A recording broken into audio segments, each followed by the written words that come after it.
Greetings from Youth Apostles. Pope Francis has invited the Church to celebrate a year of consecrated life that will conclude on February 2nd, 2016.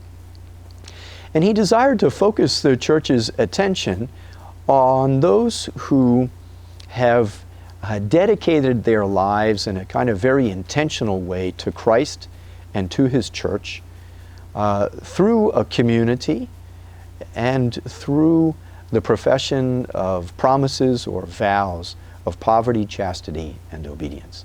Now, of course, Pope Francis himself is a Jesuit, and so he has spent most of his life living the consecrated life.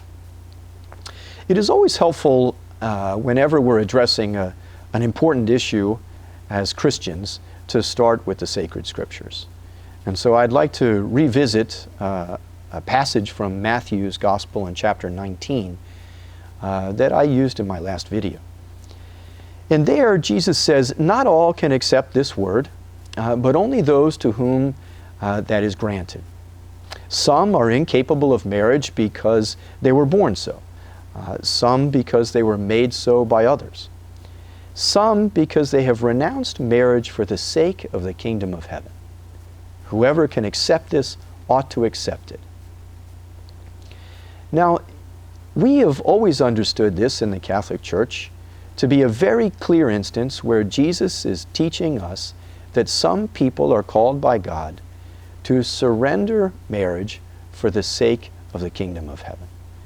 And of course, Jesus himself is the principal example of living this way of life.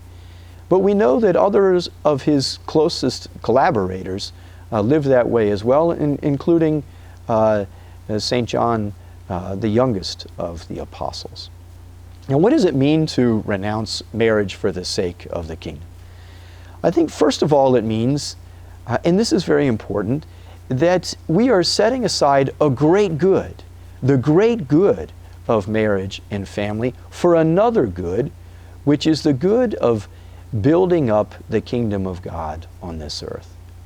It also entails centering your life as a consecrated person in Jesus Christ through a life of intense prayer that includes, hopefully, celebration daily of the Eucharist.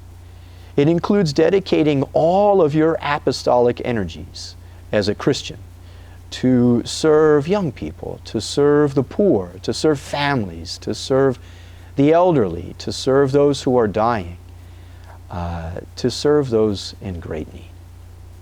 It includes dedicating your life to God in such a way that you become a sign value to all the world that God needs to have the principal place in our hearts, and that heaven, in fact, is our real home.